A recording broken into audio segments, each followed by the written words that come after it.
السلام علیکم ناظرین۔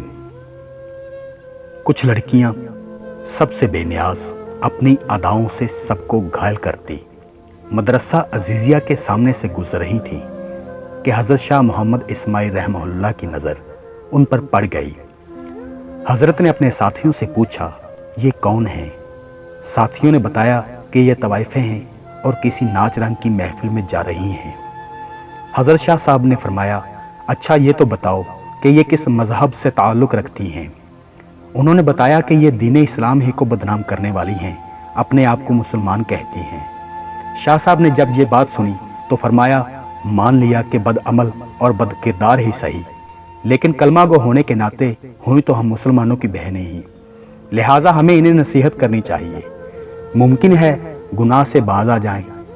ساتھیوں نے کہا، ان پر نصیحت کیا خاک اثر کرے گی، انہیں نصیحت کرنے والا تو الٹا خود بدنام ہو جائے گا۔ شاہ صاحب نے فرمایا، تو کیا ہوا، میں تو یہ فریضہ ادا کر کے ہی رہوں گا، خواہ کوئی کچھ سمجھے۔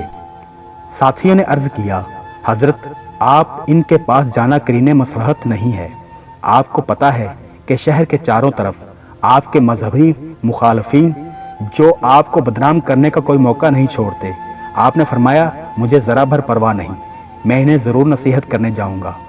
اس عزم سمیم کے بعد آپ تبلیغ حق و اصلاح کا عزم صادق لے کر گھر تشریف لائے، درویشانہ لباس زیب تن کیا اور تن تنہا نائکا کی حویلی کے دروازے پر پہنچ کر صدا لگائی، اللہ والیو دروازہ کھولو اور فقیر کی صدا سنو۔ آپ کی آواز سن کر چند لڑکیاں آئیں، دروازہ کھولا تو دیکھا باہر درویش صورت بزرگ کھڑا ہے۔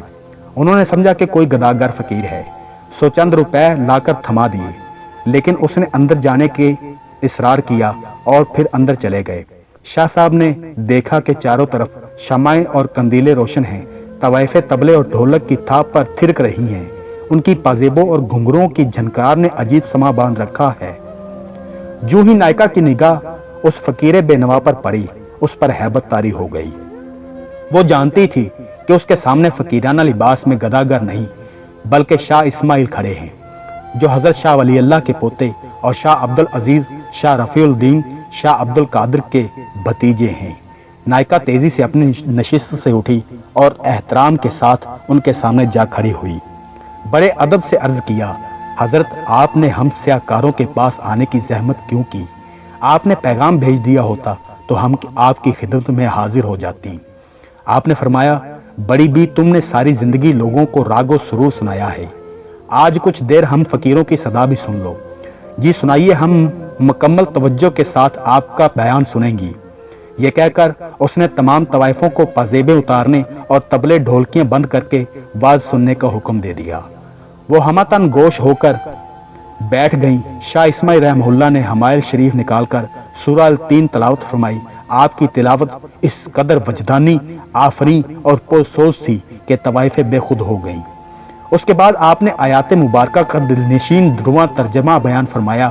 یہ خطاب زبانوں کا نہیں، کانوں کا نہیں خطاب تھا، بلکہ یہ دل کا دلوں سے اور روح کا روحوں سے خطاب تھا۔ یہ خطاب دراصل اس الہام ربانی کا کرشمہ تھا جو شاہ صاحب جیسے مخلص دردمندوں اور امت مسلمہ کے حقیقی خیرخواہوں کے دلوں پر اترتا ہے۔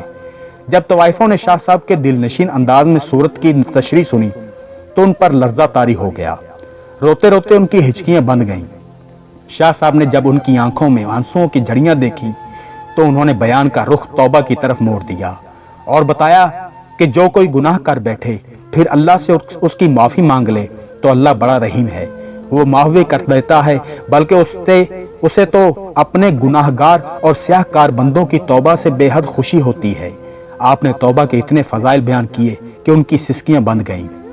کسی ذریعے سے شہر والوں کو اس بات کی خبر ہو گئی، وہ دوڑے دوڑے آئے اور مکانوں کی چھتوں، دیواروں اور چوکوں اور گلیوں میں کھڑے ہو کر بات سننے لگے۔ تا حد نگاہ لوگوں کے سر ہی سر نظر آنے لگے۔ شاہ صاحب نے انہیں اٹھ کر وضو کرنے اور 2 رکعت نوافل ادا کرنے کی ہدایت کی۔